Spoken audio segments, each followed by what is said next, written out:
मोरो ख़बर शामिल कर जी मोरो सिंध में जिता सिंधी अल्ताफ़ सुमरो की रिपोर्ट मुताबिक मोरो भरसा गोड़ जुम्मा नूरियो के रहवासी मोहम्मद अली लंजार रोईंदे नेशनल प्रेस क्लब पहुतो ॿुधायो त कुछ ॾींहं अॻु लंजार चांडिया ऐं बुगटी बिरादरी में झेड़ो थियो।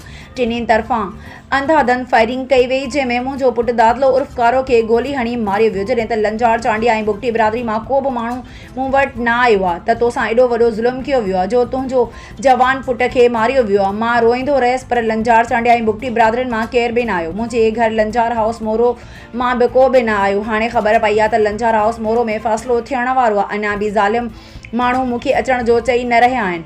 मूं ग़रीब ऐं मिसकिन सां ज़ुल्म कयो वियो आहे। मां सिंध हुकूमत ऐं ख़ासि करे ज़ियाउल हसन लंजार खे अपील करियां थो त मूंसां इंसाफ़ कयो वञे। ॿी सूरत में मां पंहिंजे ॿारनि समेत SSP ऑफिस नौशरो अफरोज़ आॾो एहतजाज कंदुसि। मूंसां इंसाफ़ कयो वञे। नालो मोहम्मद अली लंजार आहे। मुंहिंजो पुटु दादलो उर्फ कारो लंजार बिरादरी ऐं चांडिया ऐं बुगटी बिरादर गॾिजी पाण में झेड़ो कयो, जंहिंजे नतीजे में मुंहिंजो नौजवान पुटु 17 सालनि जो दादलो वफ़ात करे वियो आहे। जीअं त टिनी धुरियुनि मां का बि धुर मोट हली न आई आहे त तुंहिंजो पुटु कंहिं मारियो आहे। लंजार साहिबु अपील था करियूं त मुंहिंजो पुटु कहिड़ी अदालत में बारिजी वियो।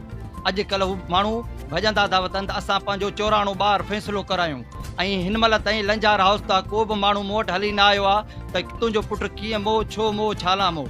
बराए महिरबानी लंजार साहिबु अपील था करियूं त मूंसां हक़ इंसाफ़ कयो वञे।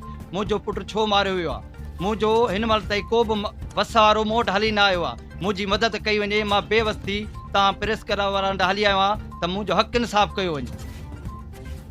जेकॾहिं मूंसां हक़ इंसाफ़ न कयो वियो त SP ऑफिस आॾो मां पाण खे साड़ींदुसि। मुंहिंजो पुटु काॾे वियो, छो कोन हिते 50 माण्हू बीठा आहिनि। लंजार चवनि था असां न मारियो आहे, चांडिया चवनि था असां न मारियो आहे, बुगटी चवनि था असां न मारियो आहे। मूंसां हक़ इंसाफ़ कयो वञे। लंजार साहिबु अपील आहे त मूंसां हक़ इंसाफ़ कयो वञे ऐं लंजार हाउस ते हीउ फ़ैसिलो करायो वञे। बराए महिरबानी।